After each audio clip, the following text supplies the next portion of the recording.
bide intraoseoa, bena-bide periferikoaren alternatiba da bizi arriskuko egoeretan. Azken hori 2 aldiz kanalizatzen saiatu ondoren, edo 5 minutu baino gehiago igaro badira.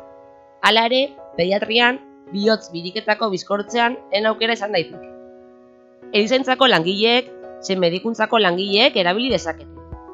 Oro har, konorterik gabeko pazienteetan erabiltzen da, analgesiarik gabe, baina paziente konsienteetan ere erabili daiteke. Bideo honetan, bide intraoseoa, bon injection gun edo big gailuaren bidez nola bideratzen duen erakutsiko dizuegu. Ondoren, erabili beharreko material guztia erakusten da, bi pistola pediatrikoa edo 12 urtetik beherakoentzat eta helduaren. Antiseptikoak, clorexidina edo tubidona jododuna,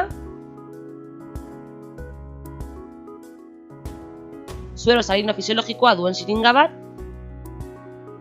eta bena barneko kateterraren moduko infusio sistema. Pediatrian, injekzioa jartzeko tokia tibia proximalean izango da, atzamar bat aurreko tibia tuberkuloaren azpitik eta 45 gradu barrurantz. Ondoren, injekzioaren tokia antiseptikoz prestatzen da.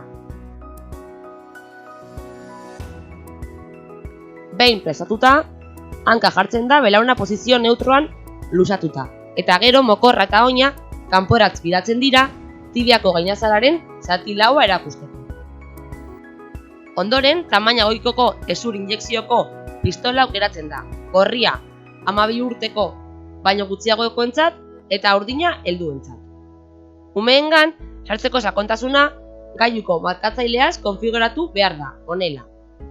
6-12 urte, 1,5 zentimetroko sakontasuna izango litzatekeena, 3-6 urte, 1 eta 1,5 zentimetro arteko sakontasuna, eta 0 eta 3 urte, 0,5 eta 1 zentimetro arteko sakontasuna.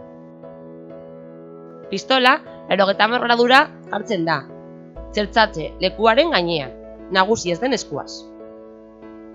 Segurtasun kizketelaran jaren alboak estutu eta eskun nagusiaz kenduko ditugu. Segurtasun kizketea gorde barko da, gero erabili barko dugulako.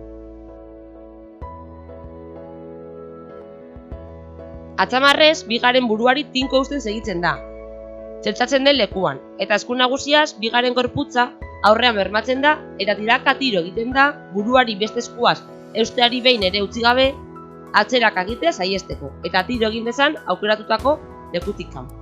Pop, entzungo da orratza behar bezala atzeratzen denean.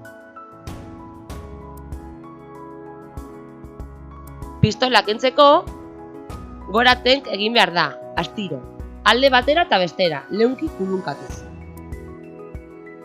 Orratza, sartuta utziko dugu, eta fidagailua kendu egingo da. Ondoren, jostarratza, lehen gordetako segurtagailu az finkatzen da.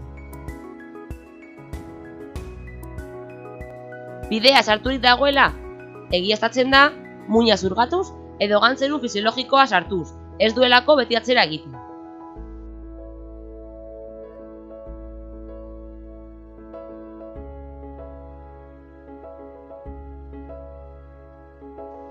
Behin kokaturik dagoela, egiaztatu ostean, infusio sistema jarri eta sueroaren bidez purgatzen da.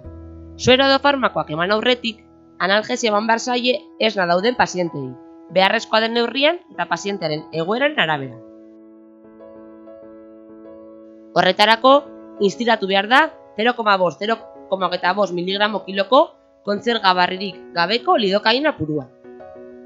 Informazio gehiago nahi izanez gero, pediatria larrialdietako disiplinarteko taldearen edo GIDEP hezur barneko bideari buruzko protokoloa kontsultatzea gomendatzen dugu Osakidetzako estranetean edo pediatriako larrialdia GIDEP West aplikazioa.